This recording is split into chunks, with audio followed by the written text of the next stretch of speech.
Good morning students. Let's try chemistry. आज मैं आप सब बच्चों के लिए लेकर आई हूँ बच्चा 2024 का आपका प्रीवियस ईयर क्वेश्चन पेपर जो है ये हमारे पास सेट 1। ठीक है, सेट 1 का मैं आज आप लोगों के लिए सॉल्यूशंस के साथ क्वेश्चन पेपर लेकर आई हूँ जिससे आप अपनी बहुत अच्छे से प्रैक्टिस कर पाएंगे बोर्ड एग्जाम की। ठीक है, अब देखो जो ये पहला आपको ये पेज दिख रहा है ना, ये पहला पेज आपको इस तरह का दिखाई देता है जिसमें सारी इंस्ट्रक्शंस लिखी होती हैं और यहाँ पे आपको आपका रोल नंबर फिल करना होता है क्वेश्चन पेपर में। ये मैंडेटरी होता है बेटा। ठीक है, और जब भी आप एग्जाम का ये क्वेश्चन पेपर आपके सामने आए ना, आपके हाथों में आए, तो सबसे पहले इंस्ट्रक्शंस को रीड ज़रूर कर लेना केयरफुली, क्योंकि इसमें बहुत कुछ ऐसा लिखा होता है कि आप ना पढ़ने की वजह से वो गलतियां कर लेते हो। तो उसको ना पढ़ने की गलती ना करें, इसको पढ़ें ज़रूर।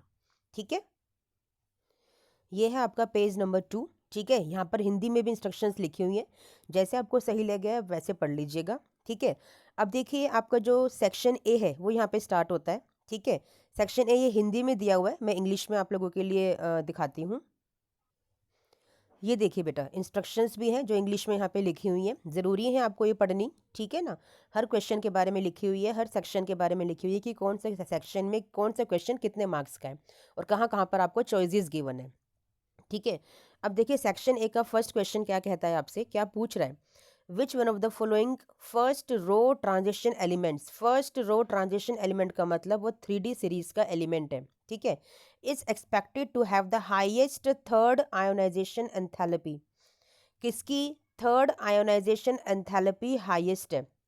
हाईएस्ट का मतलब क्या है कि उसको ज़्यादा एनर्जी लगानी पड़ रही है अपने थर्ड, यानी कि थर्ड इलेक्ट्रॉन को निकालने के लिए उसे ज़्यादा एनर्जी लगानी पड़ रही है। ठीक है ना, आपका क्वेश्चन ये है और आपको देखो एटॉमिक नंबर्स भी गिवन है। ठीक है, इसका आंसर मैं अगर आपको बताऊं तो बी इसका आंसर है, मैंगनीज। कैसे, एक बार देख लेते हैं। ठीक है, देखिए बच्चा, मैंगनीज का एटॉमिक नंबर 25 है। कॉन्फ़िगरेशन आप लोग लिखेंगे तो क्या आएगा, आर्गन। ठीक है, जो कि 18 यहाँ पे आ जाता है। इसके बाद आपका आता है 3D एंड 4s। ठीक है, 4s में 2 भरेंगे आप, 18 यहाँ पे हो गए, 20 हो गए, बचे 5, तो 3D 5। ये कॉन्फ़िगरेशन है किसकी, मैंगनीज की। इसी 5 + 2 की वजह से ये +7 ऑक्सीडेशन स्टेट्स तक हमें शो करता है। ठीक है, अब देखो पहला इलेक्ट्रॉन निकालोगे तो 4s में से निकलेगा, तो क्या हो जाएगी 4s1 3D 5। ठीक है, फिर सेकंड इलेक्ट्रॉन निकालोगे तो 4s0 3D 5। अब आपसे ये थर्ड आयोनाइजेशन एंथैल्पी की बात कर रहा है, तो ऑब्वियसली आप देखिए ना, 3D का जो इसका सब शेल है ये पूरा का पूरा हाफ फील्ड है, तो ऑब्वियसली इसको हाईएस्ट एनर्जी लगानी पड़ेगी ना बच्चा, लगानी पड़ेगी ना। ये क्यों अपने हाफ फील्ड में से इलेक्ट्रॉन देगा, तो इसीलिए थर्ड आयोनाइजेशन एंथैल्पी मैंगनीज की ज़्यादा हो गई है। ठीक है, इसका आंसर बी है। मैं आपको बाकी भी करके दिखा देती हूँ जिससे आपको समझ में आए। देखिए, आपको फर्स्ट वाला एलिमेंट दे रखा आयरन, यानी कि 26, यानी कि क्या कॉन्फ़िगरेशन हो गई इसकी, 3D6 4s2। ठीक है, दो तो यहाँ से निकाल दोगे, बचा थर्ड। थर्ड इलेक्ट्रॉन कहाँ से निकालोगे, डी सब शेल में से निकालोगे, तो 3D6 की कॉन्फ़िगरेशन ये वाली बैठेगी, ये वाली। अब देखो ना, इसके लिए तो ईजी है ना निकालना, ये वाला, ये निकालने के बाद ये 3D5 में आ जाएगा, हाफ फील्ड हो जाएगा। तो इसीलिए इसकी जो थर्ड आयोनाइजेशन एंथैल्पी है वो लोवेस्ट है, क्योंकि ये इलेक्ट्रॉन निकालना चाहता है, इसको एनर्जी कम लगानी पड़ेगी। और हमसे पूछा गया था कि एनर्जी ज़्यादा किसको लगानी पड़ेगी। समझ में आया फर्स्ट क्वेश्चन। ठीक है, बाकी दोनों सी और डी पार्ट आप अपने आप से करके देख लीजिएगा। ठीक है, क्योंकि क्वेश्चंस बहुत सारे हैं हमारे पास, वीडियो लंबी हो जाएगी। ठीक है, सेकंड क्वेश्चन क्या कहता है, विच of the following compounds will give a ketone on oxidation with chromic anhydride. ठीक है, क्रोमिक एनहाइड्राइड यानी कि क्रोमिक एसिड गिवन है CrO3। जब इसके साथ रिएक्शन कराते हो, ठीक है, तो आपसे पूछा है कि इन चारों में से कौन है जो ऑक्सीडेशन करने पर आपको कीटोन देगा। तो देखो सारे सारे अल्कोहल्स हैं, ऑब्वियसली अल्कोहल्स का जब ऑक्सीडेशन करते हो तो कीटोन मिलता है, एल्डिहाइड भी मिलता है, कार्बोक्सिलिक एसिड भी मिलता है। ठीक है, अब आपको मैंने बताया था कि जब प्राइमरी अल्कोहल आपके पास होता है, प्राइमरी अल्कोहल आपको एल्डिहाइड देता है ऑन ऑक्सीडेशन, और जो सेकेंडरी अल्कोहल है, ठीक है, वो आपको देता है कीटोन। ठीक है, और बात करें कार्बोक्सिलिक एसिड की, तो वो जनरली मेथड यहाँ पे हम अप्लाई नहीं कर सकते। ठीक है, उसके लिए अलग मेथड है, बायोजिन ग्रीनर रिएजेंट वगैरह सोन, तो उसकी बात हम नहीं कर रहे हैं। तो अब यहाँ पे पता कर लो कि सेकेंडरी अल्कोहल कौन सा है, ठीक है, बस वहीं से आपको आपका आंसर मिल जाएगा। तो आपको दिख रहा है डी इसका आंसर है, क्योंकि जो अल्कोहल है OH वो जिस कार्बन से लगा है वो 2 कार्बन से लगा है, तो इसका आंसर हो गया डी। कितना ईजी आंसर था कि नहीं था, है ना। इतना इजी क्वेश्चन आपको एग्जाम में देखने के लिए मिलते हैं, लेकिन आप ना पहले ही ना डर बना के बैठ जाते हो कि है बोर्ड एग्जाम है, पता नहीं क्या क्या पूछ लेंगे, और आप पहले से मान लेते हो कि हमें आता ही नहीं है, जबकि ऐसा नहीं होता है। दोनों ही क्वेश्चन देखे ना आपने कितने ईजी पूछे गए आप लोगों से, ठीक है। चलिए नेक्स्ट क्वेश्चन पे चलते हैं। थर्ड क्वेश्चन है, two among the 3 components of DNA, ठीक है, are beta D 2 deoxyribose and heterocyclic base, ठीक है। 3 कंपोनेंट्स प्रेजेंट होते हैं DNA के अंदर, उनमें से 2 आपको दे रखे हैं। आपसे थर्ड कंपोनेंट पूछा है कि वो थर्ड कंपोनेंट क्या है, तो इसका डायरेक्ट आप आंसर लिख सकते हो, it is a phosphoric acid.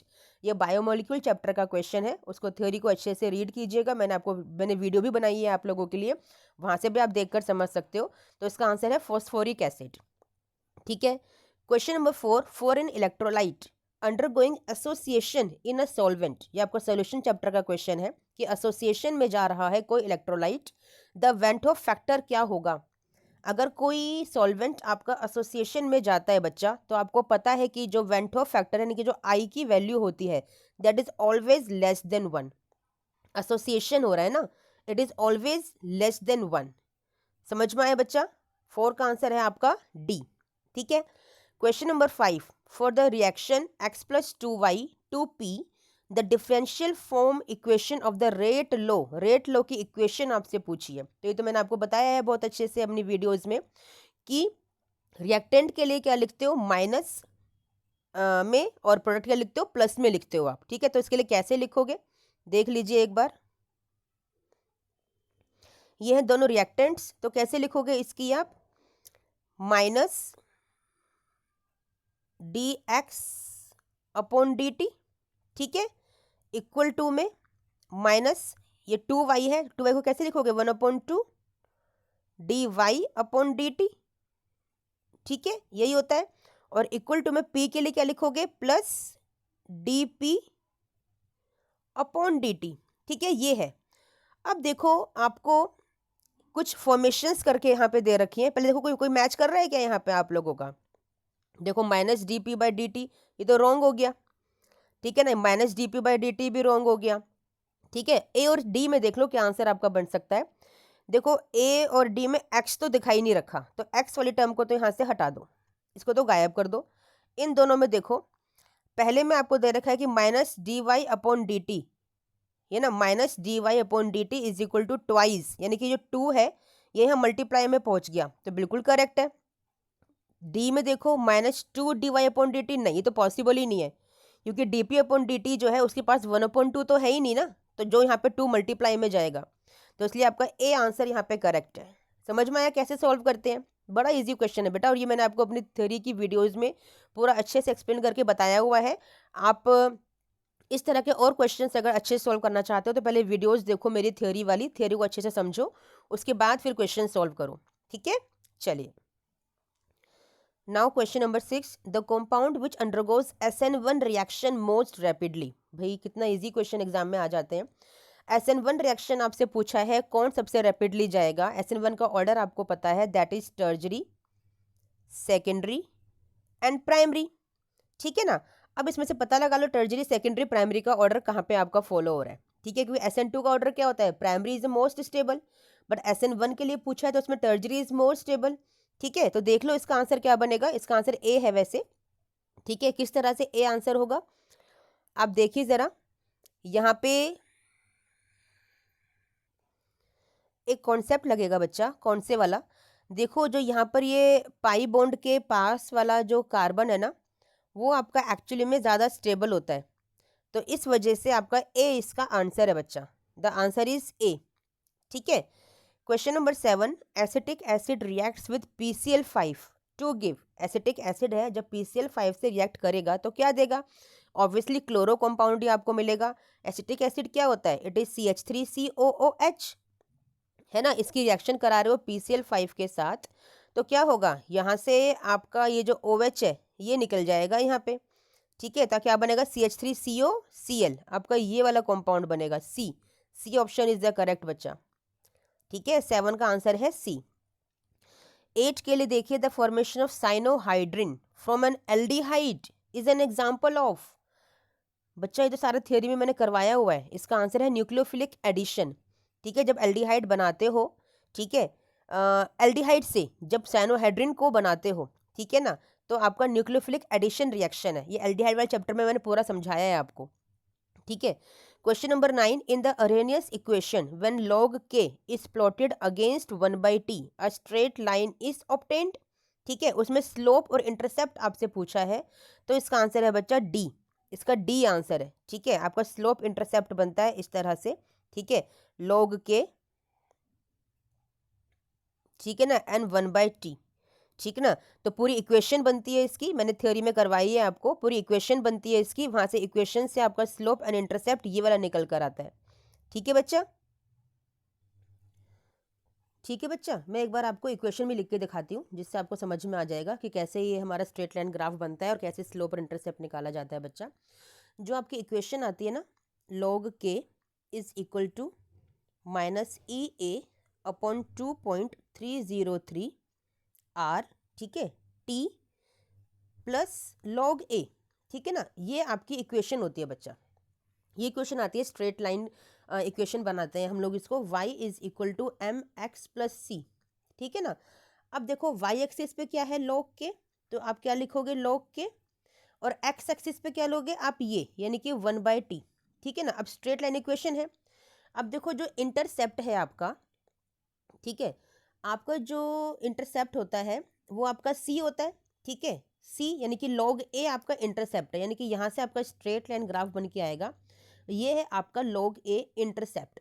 ठीक है, तो इंटरसेप्ट आपका log a हो गया, और जो आपका स्लोप होता है, ये वाला जो स्लोप होता है वो ये होता है m, यानी कि वो क्या है, वो है आपका -EA/2.303 r। तो ये रहा वो आपका आंसर। समझ में आया बेटा? इक्वेशन नहीं पता होगी तो आंसर सॉल्व नहीं कर पाओगे, इसलिए मैं बार बार आपसे कहती हूँ कि मेरी थ्योरी की वीडियोस आप देखो, वहाँ मैंने आपको हर चीज़ सॉल्व करके दी है, हर चीज़ मैंने आपको बताया है, उसके बाद ही आप क्वेश्चन पेपर को बहुत अच्छे से सॉल्व कर पाओगे। ठीक है, चलिए चलते हैं next question number 10। The reaction of an alkyl halide. ठीक है, कोई अल्काइल हैलाइड है, उसकी रिएक्शन करवा रहे हैं हम विद सोडियम एल्कोक्साइड। ठीक है, सोडियम एल्कोक्साइड यानी कि RONA है, sodium alkoxide, forming ether. Ether आपको बना के दे रहा है ROR। कौन सी रिएक्शन है? इतना इजी क्वेश्चन, साफ साफ आपको दिख रहा है, it is a Williamson synthesis reaction, जहाँ पे ईथर फॉर्मेशन होता है with the help of primary halide and sodium alkoxide. सोचिए, ऐसे इजी क्वेश्चंस भी एग्जाम में आते हैं और आप बेकार में घबराते हो, लेकिन प्रिपरेशन पूरी रखोगे तभी इजी क्वेश्चन लगते हैं बेटा। अगर कभी पढ़ा ही नहीं हो, कभी बुक खोल के देखी ही नहीं हो, तो कैसे पता कि कोई क्वेश्चन इजी है? ठीक है, question number 11, the correct order of the ease of dehydration of the following alcohols by action of concentrate sulphuric acid. अच्छा, सल्फ्यूरिक एसिड है आपका कॉन्सेंट्रेट। ठीक है, आपको पता है डिहाइड्रेशन के काम आता है, डिहाइड्रेशन का मतलब वाटर के रिमूवल के काम आता है, माइनस वाटर करता है। ठीक है, तो ईज पूछा है, यानी कि सबसे ज़्यादा इजीली कौन है जो उसको कर पाएगा, और इंक्रीजिंग डिक्रीजिंग ऑर्डर में उसको अरेंज करने के लिए बोला है। ठीक है, तो देखिए इसका जो ऑर्डर होता है बच्चा, वो होता है टर्जरी, सेकेंडरी एंड प्राइमरी। टर्जरी क्योंकि सबसे स्टेबल कार्बोकेटाइन बनाता है, इसलिए वहाँ पर सबसे जल्दी वाटर का रिमूवल होता है। उसके बाद सेकेंडरी और प्राइमरी, तो वो ऑर्डर देख लीजिए कहाँ पर बन रहा है, ए में बन रहा है, तो इसका आंसर हो गया ए। ये चीज़ नोट करके रखिएगा अपने शॉर्ट नोट्स में। ठीक है, question number 12, which functional groups of glucose interact to form cyclic hemiacetal leading to pyranose structure। ठीक है, ये मैंने आपको बताया है अपनी थ्योरी की वीडियोस में कि वहाँ पे कार्बन्स की जो नंबरिंग है वो आपको लर्न करनी पड़ती है कि कौन सा नंबर का कार्बन है जो बॉन्ड बनाता है, तो इसका आंसर है बी, एल्डिहाइड ग्रुप बनाता है and hydroxyl group at C5। समझ में आया बच्चा? चलिए नेक्स्ट है assertion and reasoning questions. When NaCl is added to water a depression in freezing point is observed. ठीक है, ये असर्शन है। रीजन है आपका NaCl undergoes association in water. ठीक है, डिसोसिएशन इन वाटर। ठीक है, तो इसका आंसर बच्चा क्या होगा, अब देखो अच्छा पहले मैं आपको ऑप्शंस दिखा देती हूँ ज़रा।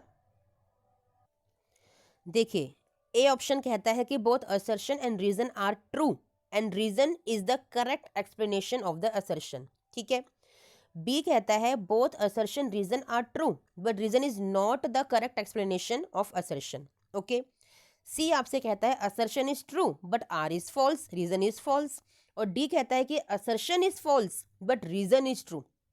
समझ में आया? ये आपके ऑप्शंस हैं। ठीक है ना। चलिए अब चलते हैं क्वेश्चन पे। देखिए, अब क्वेश्चन नंबर 13 आपको अच्छे से समझ में आएगा। अब देखो, NaCl जब ऐड किया जाता है वाटर में तो यस इट इज ट्रू कि वो depression in freezing point show करता है। ठीक है। ये भी ट्रू है कि reason NaCl undergoes dissociation in water, obviously dissociation होता है उसका Na+ and Cl negative ions में, दोनों के दोनों करेक्ट है। लेकिन जो डिप्रेशन इन फ्रीजिंग पॉइंट होता है ना बच्चा, वो इस डिसोसिएशन की वजह से नहीं होता है। तो इसका आंसर क्या होगा? बी, यानी कि assertion and reason both are true but reason is not the correct explanation of assertion. समझ में आया? Very good. Question number 14, separation of zirconium and hafnium is difficult. ठीक है, बिल्कुल करेक्ट है। Reason, zirconium and hafnium have similar radii, बिल्कुल correct है, due to lanthanide contraction. इसका आंसर होगा ए, क्योंकि दोनों ही करेक्ट है और reason is the correct explanation of assertion. Okay. 15, the pKa of ethanoic acid is lower than that of ClCH2COOH। ठीक है, ये एक्चुअली रॉन्ग है। ठीक है, ये स्टेटमेंट असर्शन जो है वो रॉन्ग है। ठीक है। रीजन क्या है? Chlorine shows electron withdrawing minus I effect, yes correct है, which increases the acidic character, बिल्कुल करेक्ट है। ठीक है, यानी कि इसका आंसर होगा D, assertion is wrong and reason is true, assertion is false and reason is true. Okay. 16, assertion is aniline is a stronger base than ammonia, बिल्कुल wrong है। आपको पता है एनिलीन में रेजोनेंस होता है तो वो बेस बन ही नहीं पाता है, because electrons are not available for the attacking reagent और एजेंट। ठीक है। Reason, the unshared electron pair of on nitrogen atom in aniline becomes less available for protonation due to resonance, correct। तो इसका answer हो गया D. ठीक है, assertion is wrong and reason is correct। समझ में आ गया assertion reason कैसे सॉल्व करते हैं बच्चा? बिल्कुल थ्योरी में ही आपके छुपे होते हैं सारे के सारे आंसर्स। थ्योरी की वीडियोस को बहुत अच्छे से देखिए, थ्योरी बहुत अच्छे से कवर कीजिए, आपका हर क्वेश्चन ईजी हो जाएगा बेटा। ठीक है। चलिए move to section B, question number 17। अब सब्जेक्टिव क्वेश्चंस आ गए हैं आपके। Calculate the potential of iron electrode in which the concentration of Fe+2 ion is this 0.01 molar. ठीक है, और आपको ये इलेक्ट्रोड पोटेंशियल की वैल्यू भी दे रखी है। तो देखो कैसे निकालोगे बच्चा इसको, बहुत ईजी है, मैं सोल्यूशन करके दिखाती हूँ आपको।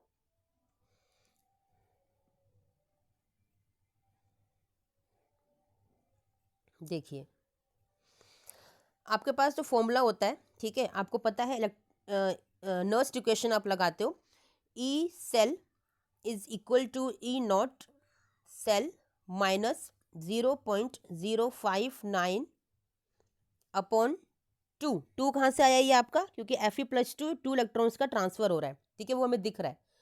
लॉग यहाँ पे ऑक्सीडेशन अपॉन रिडक्शन आएगा। ठीक है, ऑक्सीडेशन किसका हो रहा है यहाँ पे?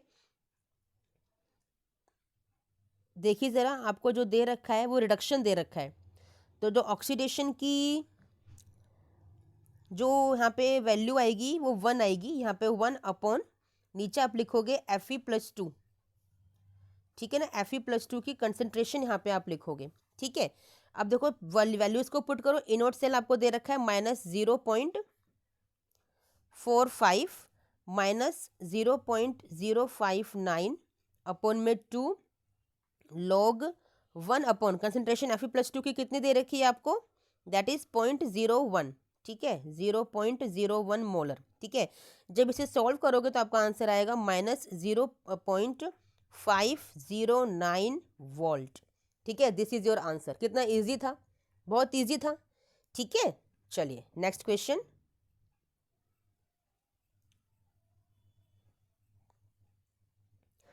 चलिए नेक्स्ट क्वेश्चन है हमारा क्वेश्चन नंबर 18, जो हमसे पूछ रहा है define molecularity of the reaction. बहुत इजी है। The number of reacting species taking part in an elementary reaction which must collide simultaneously in order to bring about a chemical reaction is called molecularity of a reaction. आपको पता ही है, ठीक है, कि number of reacting species जो collide करती हैं simultaneously एक केमिकल रिएक्शन को पॉसिबल करने के लिए, उसी को मोलिकुलैरिटी बोलते हैं, और पता है कि वो 3 से ज़्यादा नहीं होती, ठीक है। State any one condition in which a biomolecular reaction may be kinetically of first order, ठीक है। तो ये पॉसिबल कब होगा? When one of the reactant is in excess. मैंने बताया है आपको करवाया है जब वाटर एक्सेस में होता है, ठीक है। आपको 2 रिएक्शंस करवाई है मैंने अपनी थ्योरी की वीडियोस में, मैं यहाँ नहीं बताऊंगी, वहां जाके आप देखिए। जब वाटर एक्सेस में होता है तो इसको नेग्लेक्ट कर दिया जाता है, तो उस केस में स्यूडो फर्स्ट ऑर्डर रिएक्शन बनती है और आपका जो रिएक्शन है वो फर्स्ट ऑर्डर की बन जाती है, ठीक है। समझ में आया? Question number 19, what happens when D glucose is treated with the following reagents. बार बार बोल रही हूँ, ग्लूकोज का स्ट्रक्चर का ये वाला क्वेश्चन बहुत ही इंपॉर्टेंट है, हर बार एग्जाम में आता है यहाँ से क्वेश्चन, ठीक है। आपको डी ग्लूकोज की रिएक्शन करानी है पहले HI के साथ। तो HI से जब रिएक्शन कराते हो तो उसमें क्या पता चला था कि आपकी स्ट्रेट चेन है जो ग्लूकोज की एनहेक्सेन की स्ट्रेट चेन बनती है, ठीक है। वो रिएक्शन लिख के दिखा देंगे आप यहाँ पर। फिर कॉन्सेंट्रेट नाइट्रिक एसिड से क्या पता चला था कि यहाँ पर आपके पास जब ऑक्सीडेशन करते हो आप, कॉन्सेंट्रेट नाइट्रिक एसिड क्या है? ऑक्सीडेशन के काम आता है ना, ऑक्सीडाइजिंग एजेंट है।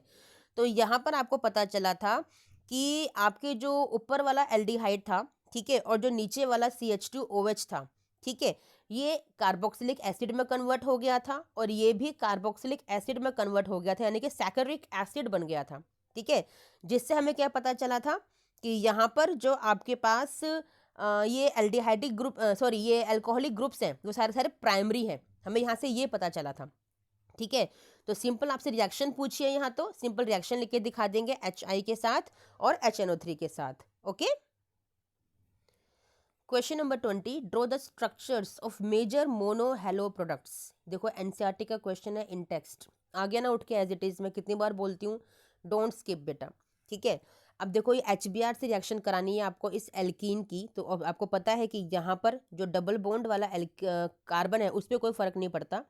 तो जो प्रोडक्ट आपका बनेगा, ठीक है, आपका यहाँ पर जो CH है ना, यहाँ पर CH पर यहाँ ब्रोमीन लग जाएगा, पाई बॉन्ड आपका ब्रेक हो जाएगा और यहाँ पे CH3, ठीक है। क्या हुआ है? ये आपका सिंपल यहाँ पे HBr का एडिशन, मार्कोनिकॉफ एडिशन रिएक्शन हुआ है, पाई बॉन्ड ब्रेक हुआ, ठीक है। जो लीस्ट सब्सटीट्यूटेड कार्बन था उसके पास क्या आया? नेगेटिव पार्ट, और जो मोर सब्सटीट्यूटेड कार्बन था उसके पास क्या गया? हाइड्रोजन, इलेक्ट्रोफिलिक एडिशन रिएक्शन, ठीक है। सेकेंड पार्ट में बोल रहा है कि आपसे यूवी लाइट की रिएक्शन करानी है आपको, ठीक है। यूवी, ये भी सिंपल वही क्वेश्चन है आपका NCERT का इन टेक्स्ट का क्वेश्चन है। जब यूवी लाइट से रिएक्शन कराते हो, ब्रोमीन की ब्रोमिनेशन आपको करना है, तो वो डबल बॉन्ड पे कोई रिएक्ट नहीं करता, डबल बॉन्ड पर कोई फर्क नहीं पड़ता, वो चाहे तो यहाँ पे, ठीक है, चाहे वो यहाँ पे, कहीं भी एक जगह कर लो आप, ठीक है। तो एक ही जगह बना लेते हैं, यहाँ पे आपका ब्रोमीन ऐड हो जाता है। समझ में आया? NCERT के इन टेक्स्ट क्वेश्चन उठकर आ गया एज इट इज, ठीक है, जो मैं आपसे बार बार बोलती रहती हूँ बच्चा, ठीक है। नेक्स्ट है आपका give reasons. Grignard reagent should be prepared under anhydrous condition. देखो फिर से वही क्वेश्चन आ गया जो मैं आपसे बोलती रहती हूँ। क्यों ऐसा करते हैं हम लोग? क्योंकि ये वाटर के साथ रिएक्ट करके एल्केन का फॉर्मेशन करता है और वो हमें नहीं चाहिए होता है। That's why to avoid the formation of alkane we should keep Grignard reagent और react Grignard reagent in anhydrous conditions, ठीक है। Second part, alkyl halides give alcohol with aqueous potassium hydroxide. मैंने कहा था ये क्वेश्चन भी इंपॉर्टेंट है। Whereas in presence of alcoholic potassium hydroxide alkenes are formed. आपको बताया है मैंने कि अगर आप एक्वस के OH लोगे तो अल्कोहल बनता है, ठीक है। लेकिन अगर आपने लिया है अल्कोहलिक के OH, ठीक है, तो क्या बनता है आपका? एल्कीन बनता है, डबल बॉन्ड बनता है आपका, ठीक है। ऐसा क्यों होता है बच्चा? अल्कोहलिक पोटेशियम हाइड्रोक्साइड जो होता है ना बच्चा, ये बहुत स्ट्रॉन्ग बेस होता है, जबकि एक्वस वाला नहीं होता, अल्कोहलिक वाला स्ट्रॉन्ग बेस होता है, ठीक है। जिसकी वजह से ये एलिमिनेशन रिएक्शन करता है और एलिमिनेशन रिएक्शन में आपको पता है डबल बॉन्ड का फॉर्मेशन होता है। समझ में आया? ठीक है। एक रीज़न और है इसका कि जो एल्कोक्साइड आयन होता है आपका अल्कोहलिक पोटेशियम हाइड्रोक्साइड में जो एल्कोक्साइड आयन बनता है, ठीक है, वो भी एक स्ट्रॉन्ग बेस की तरह एक्ट करता है, जिसकी वजह से एलिमिनेशन रिएक्शन हो जाती है। तो यहाँ पे दो रीज़न है, यानी कि ये स्ट्रॉन्ग बेस है एक्चुअली में, इसलिए ये एल्कीन का फॉर्मेशन करता है, क्योंकि यहाँ पे एलिमिनेशन रिएक्शन परफॉर्म हो जाती है। ठीक है, चलिए 21st क्वेश्चन, केमिकल इक्वेशन लिखनी है आपको। ब्यूटेन 2 ऑन की जिंक मरकरी एमलगम के साथ विद कॉन्सेंट्रेटेड HCl। ठीक है, बड़ी इजी रिएक्शन है, सिंपल है। आपका क्लेमेंजन रिडक्शन आपको साफ साफ दिख रहा है। ठीक है, आ गया ना क्वेश्चन इस तरह से, विदाउट नेमिंग आ गया, नेम रिएक्शन है, बिना नेम की रिएक्शन आपको आ गई। क्या बनेगा? सिंपल आपका हाइड्रोकार्बन बनेगा, CH3 CH2 CH2 CH3, ये आपका बनेगा। ठीक है, 2 molecules of benzaldehyde are treated with concentrate NaOH। देखो कितना अच्छा क्वेश्चन आया बच्चा आपका। ये कैनिजारो रिएक्शन आ गई, बेंजल्डिहाइड जहाँ पे अल्फा हाइड्रोजन नहीं है, और कॉन्सेंट्रेट NaOH, ये आपको साफ साफ बता रहा है कि ये कैनिजारो है। डाइल्यूट होता तो क्या होता? आपका एल्डोल रिएक्शन, जहाँ पे बेंजल्डिहाइड नहीं होता, कोई और रिएक्टेंट होता, जहाँ पे अल्फा हाइड्रोजन होता है। ठीक है, तो क्या बनेगा? सिंपल है, आपका बनेगा बेंजीन पे एक बार CH2OH यानी कि अल्कोहल का फॉर्मेशन होगा, बेंजाइल अल्कोहल, और एक बार बेंजीन पे क्या लग जाएगा? COONA, सोडियम बेंजोएट आपका बनेगा। ठीक है, समझ में आया? कितना इजी क्वेश्चन है, सारे ही एनसीईआरटी के क्वेश्चन है बच्चा, बस थ्योरी को कर लो बहुत अच्छे से, सब चीज़ कवर हो जाएंगी, घबराने की ज़रूरत नहीं होती है। ठीक है, सेक्शन सी आ गया है हमारा। क्वेश्चन नंबर 22 न्यूमेरिकल है। When a certain conductivity cell was filled with 0.05 molar KCl solution, ठीक है, आपको concentration given है, it has a resistance of 100 ohm, ठीक है, at 25 degree Celsius. When the same cell was filled with 0.02 molar silver nitrate solution, the resistance was 90 ohm. Calculate the conductivity and molar conductivity of silver nitrate solution. बच्चा सबसे पहले निकाल लीजिए cell constant यानी कि G star, जिसका formula होता है कंडक्टिविटी इंटू रेजिस्टेंस। कंडक्टिविटी क्या दे रखी है आपको? 1.35 into 10⁻⁻2 ohm inverse centimetre inverse. ठीक है, इसको लिखिए यहाँ पे 1.35 इंटू 10⁻⁻2। ठीक है, रेजिस्टेंस क्या गिवन है सिल्वर नाइट्रेट सोल्यूशन का? आपको 100 ओम, तो इसको 100 से मल्टीप्लाई कीजिए। G स्टार यहाँ से आपका जो आ जाएगा दैट इज 1.35 सेंटीमीटर इनवर्स। ठीक है, सेल कांस्टेंट आपने निकाल लिया। सेल कांस्टेंट निकाला है आपने अभी, हमारा फर्स्ट वाले सेल के लिए निकाल लिया। ठीक है बच्चा, सेकंड सेल के लिए सेल कांस्टेंट जब आप निकालोगे, ठीक है, तो कंडक्टिविटी इंटू रेजिस्टेंस। अब देखो सेल कांस्टेंट की वैल्यू आपने निकाल ली है, जो कि ये रहा, सेकंड सेल के लिए निकाल रहे हैं हम। 1.35 इक्वल टू कंडक्टिविटी, उसकी कंडक्टिविटी हमें नहीं पता है, ठीक है ना, लेकिन रेजिस्टेंस हमें दे रखा है कितना? 90 ओम, ये रहा 90 ओम दे रखा है रेजिस्टेंस हमें। तो यहाँ से हमने कंडक्टिविटी को निकाल लिया जो हमसे क्वेश्चन पूछा गया है।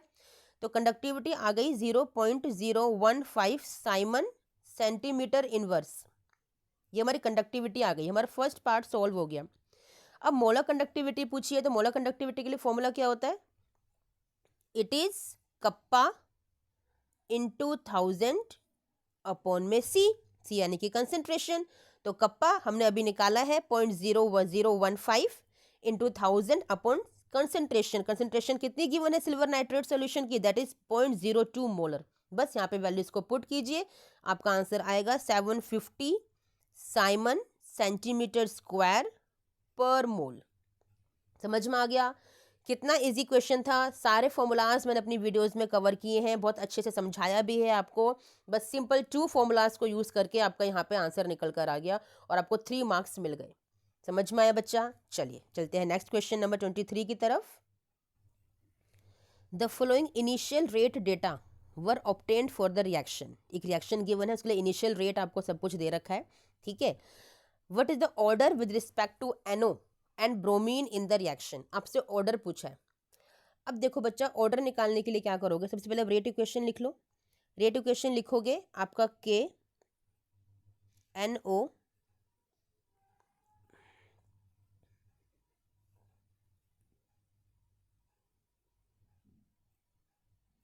Rate is equal to KNO, ठीक है, to the power X Br2 to the power y।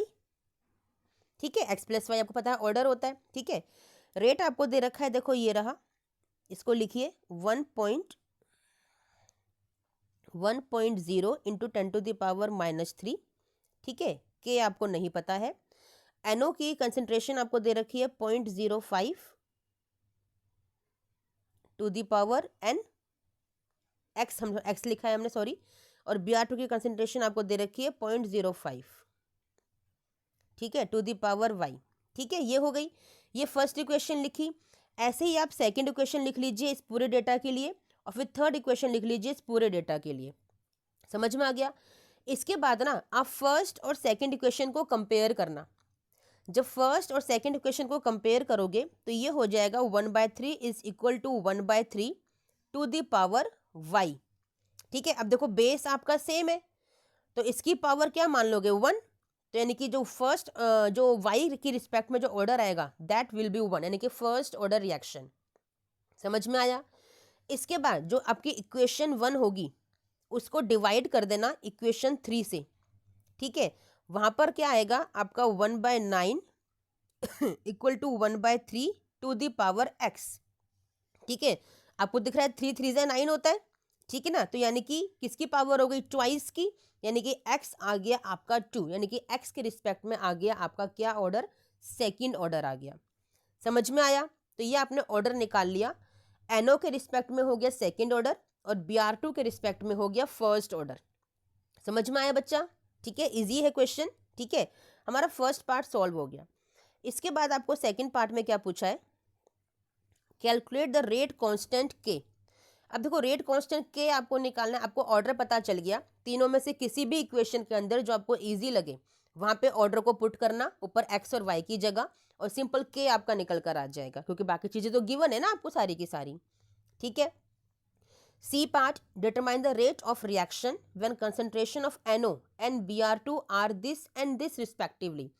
अब आपको रेट ऑफ रिएक्शन तब फाइंड करना है जब आपको NO की कंसंट्रेशन ये वाली यूज करनी है और Br2 की ये वाली यूज करनी, तो इजी है ना बच्चा। रेट इज इक्वल टू के, NO के रिस्पेक्ट में क्या ऑर्डर था, 2, और Br2 के रिस्पेक्ट में क्या ऑर्डर था, 1। बस सिंपल है, कंसंट्रेशन आपको दे रखी है, कंसंट्रेशन आपको दे रखी है NO और Br2 की, पुट कर दीजिए, के आपने निकाल लिया है। ठीक है, के आपको पता है, दैट इज आपका जो के का आंसर आएगा वो आएगा 8। तो बस सारी वैल्यूज आपको पता है, आपका रेट निकल कर आ जाएगा। Again easy question. ठीक है, चलिए वेरी गुड, 3 मार्क्स आपके पक्के हो गए। चलिए question number 24, right the formula of the following coordination compound. ये कोऑर्डिनेशन कंपाउंड का फॉर्मूला आपको लिखना है। पोटेशियम, ठीक है, टेट्राहाइड्रोक्सीडो, टेट्राहाइड्रोक्सीडो है, यानी कि OH हाइड्रोक्सी ग्रुप होता है। ठीक है ना, इसको ऐसे मत लिखो, ऐसे लिखो, टेट्राहाइड्रोक्सी ये हो गया। ठीक है, टेट्राहाइड्रोक्सीडो। जिंकेट यानी कि जिंक आएगा यहाँ पर। ठीक है, और आपको सेकंड ऑक्सीडेशन स्टेट दे रखी है जिंक की, तो जिंक की सेकंड ऑक्सीडेशन स्टेट कब आएगी, अब देखो नहीं तो -4 हो गया, OH पर -1 चार्ज होता है, -4 हो गया। तो अगर ऐसे देखो तो जिंक पे ऑक्सीडेशन स्टेट क्या आएगी, +3। क्यों, क्योंकि पोटेशियम पे +1 चार्ज होता है, तो हमें K2 करना पड़ेगा अगर हमें जिंक की ऑक्सीडेशन स्टेट 2 चाहिए, तो K2ZnOH4, this is the formula, यानी कि दिस इज द स्ट्रक्चर। समझ में आ गया बच्चा? चलिए next part, arrange the following complexes in the increasing order of conductivity of their solution.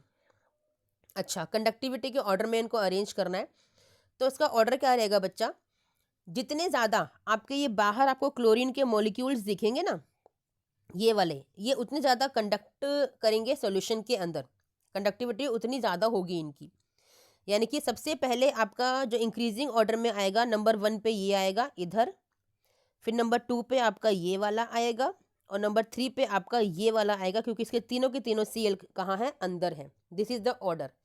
बस आप ये देख लो ना, आयंस, आयोनाइजेशन देख लो ना, कितने आयंस आपके बन रहे हैं, जहाँ जितने ज़्यादा आयंस होंगे उतने सॉल्यूशन ज़्यादा कंडक्ट करेगा, बस आपको पता ही है। ठीक है ना, नेक्स्ट है identify the type of isomerism.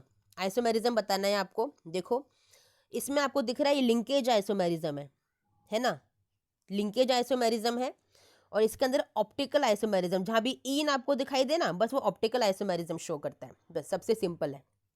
ठीक है, next 25, which of the following is an allylic halide. Allylic halide कौन सा होता है बच्चा?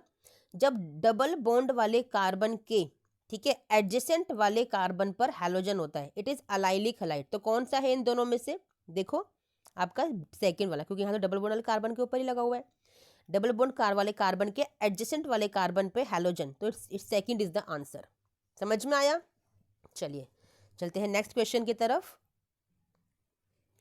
Out of chlorobenzene and 2,4,6 trinitrochlorobenzene which is more reactive towards nucleophilic substitution and why? बच्चा इसका आंसर होगा 2,4,6 ट्राइनाइट्रोक्लोरोबेंजीन, क्योंकि यहाँ पे 3 नाइट्रो ग्रुप लगे हैं बेटा। इतना ज़्यादा एसिडिक है, इलेक्ट्रॉन विड्रॉइंग होता है ना नाइट्रो ग्रुप, इतना ज़्यादा एसिडिक बना दिया है पूरे के पूरे मॉलिक्यूल को कि वो रिएक्शन करने के लिए सबसे पहले भागेगा। तो न्यूक्लियोफिलिक सब्स्टिट्यूशन रिएक्शन कौन दिखाएगा? आपका 2,4,6 ट्राइनाइट्रोक्लोरोबेंजीन। क्यों दिखाएगा मैंने आपको बता दिया, क्योंकि वहाँ पे नाइट्रो ग्रुप लगा हुआ है जो कि इलेक्ट्रॉन विड्रॉइंग नेचर का है।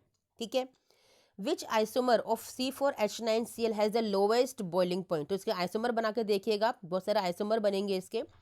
तो जो इसका आइसोमर जिसका लोवेस्ट बॉइलिंग पॉइंट होगा, कौन होगा? सरफेस एरिया जिसका कम होगा, यानी कि टर्जरी वाला। ठीक है, टर्जरी वाला कैसे बनेगा? आपके पास CH3 होगा, ठीक है, यहाँ पे कार्बन होगा, यहाँ पे क्लोरीन होगा, यहाँ पे CH3 और CH3। देखो इसका सबसे कम सरफेस एरिया है, तो सबसे लीस्ट बॉइलिंग पॉइंट इसी का होगा, बाकी का सरफेस एरिया ज़्यादा होगा। सारे आइसोमर आप बना के देख लीजिएगा। समझ में आया बच्चा? चलिए नेक्स्ट क्वेश्चन है हमारा 26, right the mechanism of the following reaction. इसका मैकेनिज्म बताना है, इतना इंपॉर्टेंट क्वेश्चन है, मैकेनिज्म बार बार इसका आ रहा है। ठीक है, ये पूरा मैंने आपको बताया हुआ है अपनी थ्योरी की वीडियोज़ में कैसे इसका मैकेनिज्म होता है। सबसे पहले इस OH पे ना ये H+ जो कैटलिस्ट है वो अटैक करता है, तो वाटर का फॉर्मेशन करता है। मैं आपको लिख के बताती हूँ। आपके पास है CH3 CH2OH, ठीक है, सबसे पहले इस पर अटैक करता है ये वाला H+। ठीक है, क्यों? क्योंकि यहाँ पर इसके पास ऑक्सीजन के पास लोन पेयर होते हैं। तो जब ये अटैक करेगा CH3 CH2OH, तो इसके पास आके हाइड्रोजन अटैक कर गया, ऑक्सीजन डोनेट किया तो प्लस चार्ज आ गया ऑक्सीजन के ऊपर, जो कि अनस्टेबल है भी। ऑक्सीजन तो इलेक्ट्रोनेगेटिव एलिमेंट होता है ना, उसके पास प्लस चार्ज आ गया, तो इस हाइड्रोजन से वापस से अपने इलेक्ट्रॉन्स लेना चाहेगा। तो वापस से जब इलेक्ट्रॉन्स लेगा तो हाइड्रोजन निकल गया, जो कि कैटलिस्ट था, यूज़ किया, उसने अपने रिएक्शन को इनिशिएट किया और वापस से निकल गया। तो क्या बना? CH3 CH2, या एक काम करो ना, H निकाल दो, वापस से OH बन जाएगा। आप पूरे का पूरा वाटर का मॉलिक्यूल यहाँ से रिलीज कर दो, बेटर है।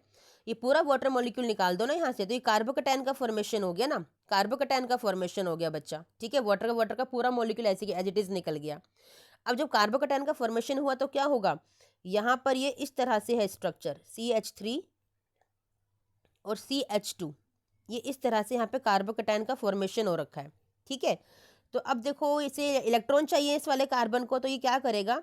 ये इस वाले हाइड्रोजन को यहाँ से निकालेगा, ठीक है, और इलेक्ट्रॉन यहाँ पे फ्री हो जाएगा, तो जिसकी वजह से यहाँ पे पाई बॉन्ड आ जाएगा। कैसे आएगा?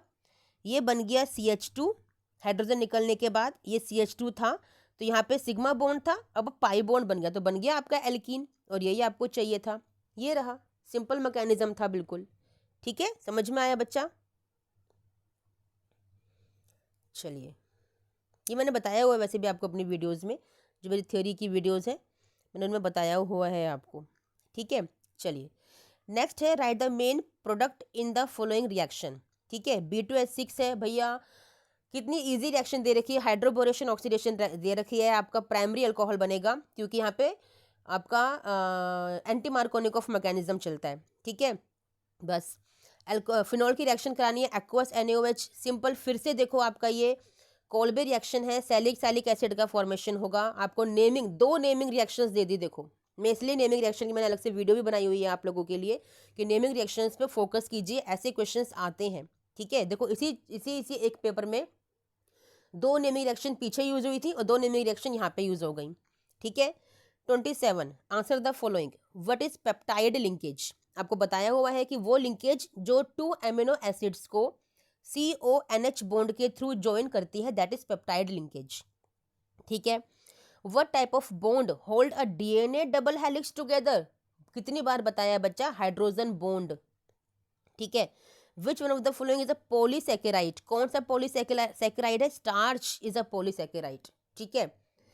Give one example each for water soluble vitamin, कौन सा होता है, बी और सी, एंड फैट सोल्यूबल विटामिन बाकी होते हैं आपके ए डी ई के। सोचो इतने इजी क्वेश्चन आप एक्सपेक्ट कर सकते हो, एग्जाम में आते हैं बच्चा, ठीक है। 28 क्वेश्चन है आपका, कंपाउंड दे रखा है C6H12O2 on reduction with lithium aluminium hydride, reduction हो रहा है, ऑब्वियसली रिडक्शन हो रहा है तो आपका क्या बनेगा, चलिए देख लेते हैं। 2 कंपाउंड बनाता है बी एंड सी, ठीक है। तो ए क्या है, पहले ए का स्ट्रक्चर देखो, C6 है ना आपका, C6 यानी कि CH3 CH2 CH2, ठीक है। यहाँ पे CH2 C6H2O2 है हमारे पास, O2 अगर मैं यहाँ पे लगाऊं, COO एस्टर बनाऊं से, अगर CH2 CH3 जरा काउंट करते हैं, 6 कार्बन हो गए, 7 8 9, हाँ 12 हो गए आपके, 5 6 7 8 9 10 11 12 हाइड्रोजन्स हो गए आपके, एंड O2 बिल्कुल सही स्ट्रक्चर बना है, ये आपका ए है। इसका रिडक्शन जब करते हो लिथियम एल्यूमिनियम हाइड्राइड से, तो ये आपको देता है बी एंड सी। तो बी ऑब्वियसली जब रिडक्शन होगा एस्टर ग्रुप का तो अल्कोहल बनेगा, तो बी आपका होगा CH3 CH2OH, ठीक है। और सी क्या बनेगा, बे सी देख लो ना, बाकी कार्बन को हटाओ, 2 कार्बन तो आ गए, बच्चे कितने आपके 4 कार्बन, तो 4 कार्बन का क्या बनेगा, वो भी अल्कोहल ही बनेगा, रिडक्शन से अल्कोहल ही बनता है बच्चा। CH3 CH2 CH2 CH2OH, यहाँ पे OH आएगा, ठीक है। देख लो ना आपके CH3 CH2, ये रहा CH3 CH2O, ये वाला H, ठीक है, H ज्वाइन हो गया, और CH3 CH2 CH2 CH2OH ये रहा आपका, ठीक है। ये B और C आपको मिल गए। अब बोल रहे हैं B का जब ऑक्सीडेशन होता है, इस B का जब ऑक्सीडेशन होता है इथेनॉल का PCC के साथ, तो भाई एल्डिहाइड देगा, साफ साफ पता है CH3CHO बनेगा, ठीक है।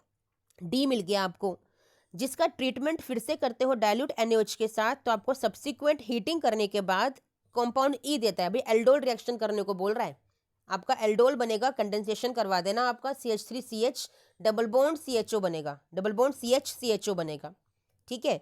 फिर जो E कंपाउंड है आपका, जो अभी मैंने बताया आपको, E कंपाउंड बनेगा आपका एल्डोल कंडेंसेशन के बाद CH3CH डबल बॉन्ड CHCHO, ठीक है। ये आपका E कंपाउंड है। E कंपाउंड का जब कैटालाइटिक हाइड्रोजनेशन आप करते हो तो ये आपको C वापस से देता है, ये वाला C आपको वापस से मिल जाता है, ठीक है। ऑब्वियसली कैटालाइटिक हाइड्रोजनेशन क्या होता है, कैटलिस्ट की प्रेजेंस में हाइड्रोजनेशन, एडिशन ऑफ हाइड्रोजन आप कर रहे हो कैटलिस्ट की प्रेजेंस में, तो हाइड्रोजन का एडिशन कर रहे हो, तो इट मीन्स आपका अल्कोहल बनेगा, ठीक है। इसके बाद जो कंपाउंड D है, वो जब ऑक्सीडाइज करते हो, D कंपाउंड क्या है आपका, D कंपाउंड था आपका CH3CHO, हाँ ठीक है, जो आपका ऑक्सीडेशन करने से बना था, ठीक है, B का ऑक्सीडेशन करने से बना था। तो D को जब ऑक्सीडाइज करते हो फिर से, तो वो F कंपाउंड आपको देता है, which is found to be monobasic acid, जिसका मोलिकुलर वेट भी आपको दे रखा है 60, ताकि क्वेश्चन गलती ना हो, देखो इतने सारे हिंट आपको दे रखे हैं। तो E क्या बनेगा आपका, F क्या बनेगा आपका, एक कार्बोक्सिलिक एसिड बनेगा। जब आप इस D का फर्दर ऑक्सीडेशन करोगे, क्योंकि एल्डिहाइड है ना, ऑक्सीडेशन करके आपको कार्बोक्सिलिक एसिड देगा, वो बनेगा CH3COOH। तो बस कितना इजी था, इतना इंपॉर्टेंट क्वेश्चन, और 3 मार्क्स आपको यहाँ पे मिलने थे, हाफ मार्क का, हर एक कंपाउंड का जो ये है उनके मार्क्स आपको मिलने थे, ठीक है बच्चा, समझ में आ गया, ठीक है। इन सब कंपाउंड्स को बताना था कि A to F कौन कौन से कंपाउंड्स हैं। बड़ा अच्छा क्वेश्चन है, ऐसे क्वेश्चन एक तो मिलेगा ही मिलेगा आपको आपके एग्जाम के अंदर, ठीक है। चलिए नेक्स्ट क्वेश्चन है 29, क्वेश्चन नंबर 29 देखिए, how do primary batteries differ from secondary batteries, ठीक है। प्राइमरी बैटरीज जो होती है वो नॉन रिचार्जेबल होती हैं, और जो सेकेंडरी बैटरीज होती हैं वो रिचार्जेबल होती हैं, बस सिंपल डिफरेंस है। The cell potential of mercury cell is 1.35 volt and remains constant during its life, इसका रीजन आपको बताना है। एक्चुअली जो ओवरऑल रिएक्शन होती है ना मरकरी सेल के अंदर, that doesn't involve any ion in solution, जिसकी कंसेंट्रेशन चेंज हो सकती है लाइफ टाइम के लिए, ठीक है ना। एक बार अगर प्रॉपर स्टेटमेंट में आपको बताऊं, overall reaction does not involve any ion in the solution whose concentration can change during its life time, मतलब यहाँ पे कोई आयन इन्वॉल्वमेंट है ही नहीं किसी आयन का, इसी वजह से वहां पे कोई चेंज इन्वॉल्व नहीं है, कोई चेंज वहां पे नहीं है, वो throughout life remains constant रहता है, ठीक है। चलिए, write the reactions involved in the recharging of the lead storage battery, ये मैंने आपको थ्योरी में बताया था, रिचार्जिंग की आपसे रिएक्शन पूछिए बच्चा, और जो रिएक्शन आपको एनसीईआरटी में देते हैं वो डिस्चार्जिंग की देते हैं, बस इसको रिवर्स कर दीजिएगा, आपकी रिचार्जिंग की रिएक्शन हो जाएगी, ठीक है। मैं लिख देती हूँ एक बार, जो कैथोड पे रिएक्शन आएगी that is lead sulphate plus 2 electrons, मिलता है आपको लेड प्लस सल्फेट, ठीक है, ये आपकी कैथोड की रिएक्शन है। एनोड की रिएक्शन क्या होगी, lead sulphate plus 2 water molecules involve होते हैं वाटर के, देते हैं आपको लेड ऑक्साइड डाइऑक्साइड, ठीक है, साथ में सल्फेट आयंस और साथ में आपको 4H+, ये है आपकी कैथोड की, और ये एनोड की चार्जिंग की रिएक्शन, रिचार्जिंग की रिएक्शन, समझ में आ गया बच्चा। चलिए चलते हैं नेक्स्ट क्वेश्चन पे। अच्छा, यहाँ पे एक क्वेश्चन और है, write two advantages of the fuel cells over galvanic cells, यानी फ्यूल सेल कैसे फायदेमंद है, एक्चुअली मोर एफिशिएंट होते हैं, ठीक है, और पॉल्यूशन फ्री होते हैं, ठीक है। चलिए चलते हैं नेक्स्ट क्वेश्चन की तरफ। Question number 30, what is crystal field splitting energy, बच्चा वो एनर्जी जो यूज होती है डीजेनरेट डी ऑर्बिटल्स की स्प्लिटिंग में, ठीक है, किसकी वजह से, due to the presence of ligands, कहाँ पे, इन अ डेफिनेट ज्योमेट्री, उसी को बोलते हैं क्रिस्टल फील्ड स्प्लिटिंग एनर्जी, ठीक है। Give reason for the violet colour of this complex on the basis of crystal field theory, बच्चा यहाँ पे डी ट्रांजिशन होती है, आप ऑक्सीडेशन स्टेट निकालिए टाइटेनियम की, +3 ऑक्सीडेशन स्टेट आएगी, यानी कि 3D1 इसकी कॉन्फ़िगरेशन आएगी, जिसका मतलब है T2G में आपका 1 है और EG में आपका 0 है, इसी वजह से ये पर्पल कलर वॉयलेट कलर यहाँ पे शो करता है, ठीक है। C, this is paramagnetic while this is diamagnetic, explain why, बहुत अच्छा क्वेश्चन है बेटा, हमेशा आता है। एक्चुअली जो क्रोमियम है यहाँ पे +3 कॉन्फ़िगरेशन में +3 ऑक्सीडेशन स्टेट में होगा, जिसकी कॉन्फ़िगरेशन होगी 3D3, ठीक है। तो कैसे भरोगे उसको, आप ऐसे भरोगे, ठीक है ना। निकल यहाँ पे +2 में है, आपको दिख रहा है, निकल +2 में है, यानी कि 3D8 में है, ठीक है। तो 8 इलेक्ट्रॉन्स कैसे भरोगे आप, 1 2 3 4 5 6 7 एंड 8, ठीक है, ये कॉन्फ़िगरेशन हो गई। अब आप देखो कि जो यहाँ पर ये अमोनिया है, भाई ये तो वीक लिगेंड है, तो यहाँ तो कोई पेयरिंग नहीं होगी, ठीक है। लेकिन जो आपको साइनाइड दिख रहा है ये स्ट्रॉन्ग लिगेंड है, तो पेयरिंग हो जाएगी, ये इलेक्ट्रॉन यहाँ पे जंप कर जाएगा। अब जब जंप कर गया तो कोई पेयर्ड इलेक्ट्रॉन अनपेयर्ड इलेक्ट्रॉन बचा ही नहीं, सारे पेयर्ड हो गए, तो इसीलिए ये डायमैग्नेटिक है, और क्योंकि यहाँ पेयरिंग नहीं हो पाई है तो इसीलिए ये आपका पैरामैग्नेटिक है। समझ में आ गया, बहुत अच्छा क्वेश्चन था, ठीक है। चलिए, explain why this is an inner orbital complex whereas this is outer orbital complex, बिल्कुल इसी की तरह क्वेश्चन है बेटा। इनर ऑर्बिटल कॉम्प्लेक्स कब होगा, क्योंकि ये स्ट्रॉन्ग लिगेंड है तो ये पेयरिंग करवा देगा, तो इलेक्ट्रॉन्स आपके अंदर फिल हो जाएंगे, इसलिए inner orbital complex strong ligand की वजह से। ये आपका वीक लिगेंड है वाटर, तो इसलिए आपकी जो पेयरिंग है वो नहीं हो पाएगी, तो लिगेंड्स जो इलेक्ट्रॉन्स है वो बाहर की तरफ जाएंगे, तो इसलिए आउटर ऑर्बिटल कॉम्प्लेक्स है। समझ में आ गया, चलिए very good.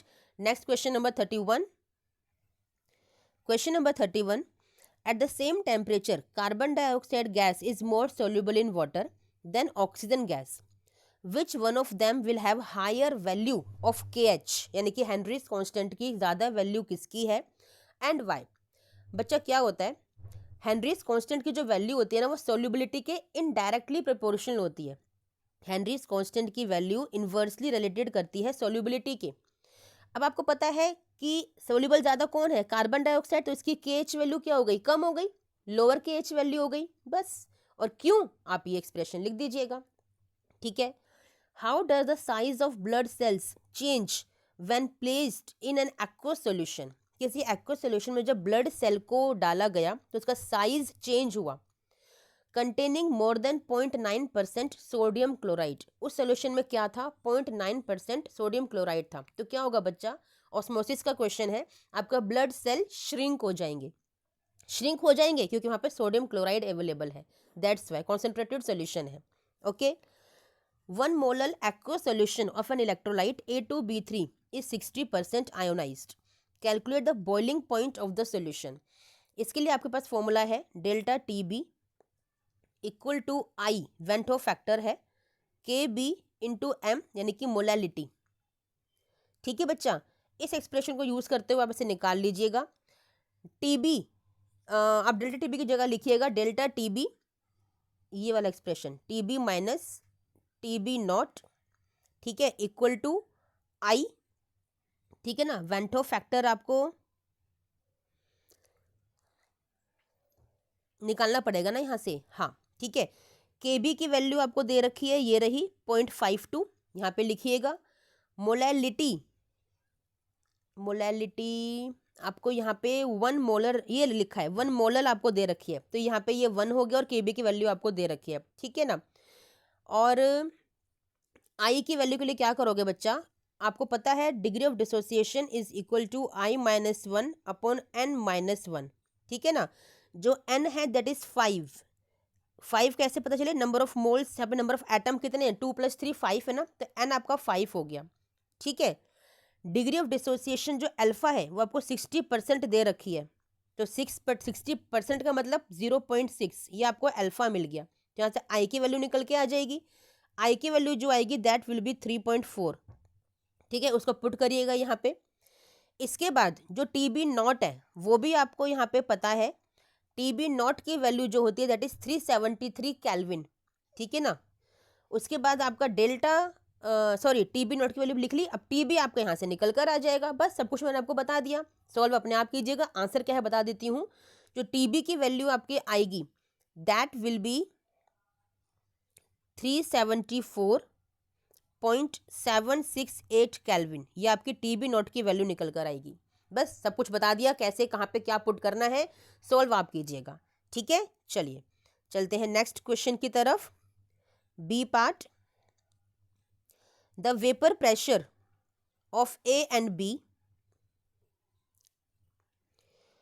at 25 degree Celsius is 75 mmHg and 25 mmHg, ठीक है। अच्छा क्वेश्चन है, इजी है, मैंने क्वेश्चंस करवाए हैं आपको इस तरह के। If A and B are mixed such that the mole fraction of A in the mixture is 0.4, then calculate the mole fraction of B in vapour phase, ठीक है। सिंपल फॉर्मूला बताते हो कौन सा लगेगा, आप अपने आप पुट करके कर लीजिएगा इसको। आपका टोटल वेपर प्रेशर का फॉर्मूला लगेगा that is P A zeta A, ठीक है ना, P naught A zeta A plus P naught B zeta B, ठीक है। सिंपल फॉर्मूला है, इसको पुट करिएगा। सारी चीज़ें आपको गिवन है क्वेश्चन के अंदर, आपका आंसर निकल कर आ जाएगा, ठीक है। चलिए नहीं आए तो बताइएगा कमेंट बॉक्स में, मैं आपके लिए सेपरेट वीडियो बना दूंगी इस क्वेश्चन के लिए, आपको समझा दूंगी। चलिए, डिफाइन कोलिगेटिव प्रॉपर्टी क्या होती है? आपको पता है कोलिगेटिव प्रॉपर्टीज वो होती है जो डिपेंड करती हैं upon the number of solute particles, ना कि नेचर ऑफ सोल्यूट पे, ठीक है, नंबर ऑफ पार्टिकल्स पे डिपेंड करती हैं। Which colligative property is preferred for the molar mass determination of macromolecules? भाई osmotic pressure, ठीक है। Why are equimolar solutions of sodium chloride and glucose not isotonic? अगर दोनों की मोलरिटी सेम है उसके बावजूद भी दोनों आइसोटोनिक नहीं है, क्यों? आपसे ये पूछा गया बच्चा। सोडियम क्लोराइड का जब डिसोसिएशन होता है ना, तो वहाँ पे आई जो आता है दैट इज 2, ठीक है, वाटर के अंदर। और जब ग्लूकोज का डिसोसिएशन करते हैं वो तो होता ही नहीं है, आपको पता है भी NaCl तो आयन में कन्वर्ट हो जाता है, ग्लूकोज तो आयनिक सोल्यूशन में कन्वर्ट नहीं होता, डिसोसिएशन नहीं होता। तो इसीलिए इक्विमोलर होने के बावजूद भी दोनों आइसोटोनिक सोल्यूशंस नहीं है, ठीक है। ओके बच्चा, अगर कैलकुलेट करोगे तो ग्लूकोज के लिए I1 आएगा क्योंकि डिसोसिएशन हुआ ही नहीं ना उसका, इसीलिए, ठीक है। चलिए 32, NN diethyl benzene sulphone amide is insoluble in alkali. बड़ा अच्छा क्वेश्चन है, पूरा का पूरा हिंसबर्ग टेस्ट है आपका। क्यों होता है इनसोल्युबल इन एल्कलाई बच्चा? क्योंकि यहाँ पर जो आपका यहाँ पे एसिडिक हाइड्रोजन होता है वो यहाँ पे प्रेजेंट नहीं होता, that's why it is insoluble in alkali, ठीक है। Aniline does not undergo fiddle craft reaction, बताया है मैंने, क्योंकि यहाँ सॉल्ट फॉर्मेशन होता है, क्योंकि ये खुद एक बेस है, और फिडल क्राफ्ट में एनहाइड्रस एल्यूमिनियम क्लोराइड यूज करते हो एज ए लूस एसिड, तो बेस एसिड रिएक्ट करके सॉल्ट का फॉर्मेशन करते हैं, दैट्स वाई। ठीक है। Write a simple chemical test to distinguish between methyl amine and aniline. कौन सा टेस्ट करोगे बच्चा? नाइट्रस एसिड, ठीक है ना। जब भी नाइट्रस एसिड की रिएक्शन कराते हो ना आप एनिलीन के साथ, तो बेंजीन डाइअज़ोनियम क्लोराइड बनेगा, सैंड में रिएक्शन है, आपको पता है। जबकि जो आपका मिथाइल अमाइन है वो रिएक्शन नहीं करेगा। ठीक है, समझ में आया? चलिए, फिर है आपका D, right the chemical reaction involve in Gabriel phthalimide synthesis. ये आप अपने आप से कर सकते हो, पूरी लंबी थोड़ी रिएक्शन है गैब्रियल थैलेमाइड सिंथेसिस की। ठीक है, मैंने अपनी थ्योरी की वीडियोस में भी आपको कवर करवाई है, सेपरेट वीडियोस भी बनाई हुई है, वहां से आप देख सकते हो। How will you convert aniline to para bromo aniline? Simple है, क्या करोगे? एनिलीन लीजिए पहले, एनिलीन है आपके पास, ठीक है, पैरा ब्रोमो एनिलीन में कन्वर्ट करना है। ठीक है, तो पहले इसका क्या कराइए, एसिटिक एनहाइड्राइड से रिएक्शन कराओ, एसाइलेशन करवाओ इसका, CH3CO होल ट्वाइस O। ठीक है, पिरिडीन की प्रेजेंस में आपको मिलेगा यहाँ पर NH, ठीक है, यहाँ पे C double bond O CH3, ये आपको मिलेगा। फिर करवाइए इसका ब्रोमिनेशन इथेनोइक एसिड की प्रेजेंस में, तो आपका जो नीचे है यहाँ पे, मैं पूरा ऊपर वाला नहीं लिख रही हूँ, यहाँ पे आपका ब्रोमो लग जाएगा। ठीक है, इसके बाद आप OH नेगेटिव एल्किलाइन या फिर एसिडिक मीडियम में रिएक्शन जब कराओगे, तो आपका जो ऊपर इतना बड़ा सा लिखा हुआ है ना, ये यहाँ पे NH2 में कन्वर्ट हो जाएगा और नीचे आपका ब्रोमीन आ गया। ठीक है, इतना लंबा प्रोसेस क्यों करना पड़ा? क्योंकि एनिलीन कभी भी आपका यहाँ ऑर्थो या पैरा पे आपको ब्रोमो लगा के नहीं देता। ठीक है, चलिए, क्यों? मैंने अपनी थ्योरी की वीडियोस में कवर किया है, वहां से आप बड़े आराम से सीख सकते हो। ठीक है, चलिए, हाँ, नेक्स्ट चलते हैं।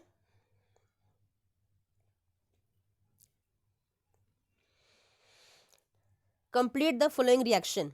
सबसे सिंपल रिएक्शन आपको दे दिए, क्या बनेगा यहाँ पे? नाइट्रोबेंजीन बनेगा आपका, बेंजीन डाइअज़ोनियम क्लोराइड है, सोडियम नाइट्राइड की प्रेजेंस में करा रहे हो, नाइट्रोबेंजीन बनेगा। ठीक है, ए बी का स्ट्रक्चर आपको बताना है, बेंजोइक एसिड की अमोनिया से रिएक्शन करा रहे हो भाई, अमोनिया है ना, तो यहाँ पे COOH हटकर NH2 लग जाएगा। ठीक है, इसकी ब्रोमिनेशन कराई, यानी कि amide, Hofmann bromamide degradation reaction कराइए, देखो जरा, तो CO ग्रुप हट जाएगा, आपका एनिलीन का फॉर्मेशन हो जाएगा, क्योंकि CO ग्रुप को डिग्रेड करने के लिए ही रिएक्शन बनी है, ब्रोमीन और NOH का यूज यही है। ठीक है, 33, the melting and boiling point of zinc cadmium mercury are low. क्यों लो होते हैं भाई? क्योंकि यहाँ पे अनपेड इलेक्ट्रॉन्स नहीं है, दैट्स वाई। ठीक है, इस वजह से कंप्लीटली फिल्ड होते हैं ना इलेक्ट्रॉन्स डी सब शेल में। ठीक है, of the D4 species chromium +2 is strongly reducing while manganese +3 is strongly oxidising. दोनों D4 में है, फिर भी जो क्रोमियम +2 है वो रिड्यूसिंग की तरह एक्ट करता है, रिड्यूसिंग एजेंट की तरह, स्ट्रॉन्ग रिड्यूसिंग एजेंट, और मैग्नीज +3 स्ट्रॉन्ग ऑक्सीडाइजिंग एजेंट की तरह एक्ट करता है। क्यों? बच्चे, जो क्रोमियम होता है ना वो D4 में T2G3 कॉन्फ़िगरेशन बनाता है। ठीक है, और जो मैग्नीज है वो बनाता है आपका +2 में, यहाँ पे एक्चुअली +3 में वो स्टेबल नहीं होता, तो +2 में स्टेबल होने के लिए वो D5 कॉन्फ़िगरेशन बनाता है, इसीलिए वो स्ट्रॉन्ग ऑक्सीडाइजिंग एजेंट की तरह एक्ट करता है, क्योंकि +3 में वो स्टेबल ही नहीं है, वो +2 में स्टेबल है D5 के अंदर। ठीक है बच्चे, कॉन्फ़िगरेशन क्या होती है मैग्नीज की? 3D5 4S2 होती है ना, अभी तो क्वेश्चन किया था ऊपर एक, तो +2 में स्टेबल होगा ना, वो +3 में स्टेबल ही नहीं होगा भाई। थर्ड, आयोनाइजेशन एंथैल्पी ज़्यादा होती है, स्टार्टिंग के क्वेश्चन में सॉल्व किया है, तो इसलिए वो स्ट्रॉन्ग ऑक्सीडाइजिंग एजेंट, यानी कि वो इलेक्ट्रॉन को एक्सेप्ट करना चाहता है, ना कि लूज करना चाहता है, ऑक्सीडाइजिंग एजेंट की तरह एक्ट करता है, जो दूसरे को रिड्यूस करे। ठीक है, और अपना दूसरे को ऑक्सीडाइज करे और अपना रिडक्शन करे। समझ में आ गया? अपने में गेन ऑफ इलेक्ट्रॉन और दूसरे में रिड्यूस ऑफ इलेक्ट्रॉन। ठीक है, अच्छा क्वेश्चन है, कई बार आया हुआ है। नेक्स्ट है आपका E0 value of copper +2 bye copper इस +0.34 वोल्ट। इसका रीज़न आपको देना है। बच्चा एक्चुअली क्या होता है ना, हाई एंथैल्पी जो होती है ना आपकी, ठीक है, और कैसे समझाएं इसको आपको, एक तरह से जो E0 वैल्यू आपको दे रखी है +34, 0.34 वोल्ट। एक्चुअली यहाँ पर जो कॉपर की जो इनोट वैल्यू होती है वो पॉजिटिव आपको दे रखी है। किस वजह से पॉजिटिव वैल्यू है ये? क्योंकि जो एंथैल्पी ऑफ एटोमाइजेशन होती है ना कॉपर की, वो तो आपकी हाई है, ठीक है ना, और जो एंथैल्पी ऑफ हाइड्रेशन है वो यहाँ पे आपकी लो है, इस वजह से ये वैल्यू आपकी पॉजिटिव होती है, ठीक है। चलिए, complete and balance the following chemical equation. Potassium पर मैग्नेट को जब हीट करोगे तो क्या होगा, आपका K2MnO4 बनेगा, ठीक है, साथ में MnO2 भी बनेगा और O2 भी बनेगा। ये रिएक्शन है, ठीक है। इसकी रिएक्शन कंप्लीट करनी है आपको। इसके आगे क्या बनेगा, 2 chromium plus 3I2 plus 7H2O, ये आपका बनेगा, ठीक है। चलिए, अब लास्ट 2-3 क्वेश्चंस रह गए हमारे।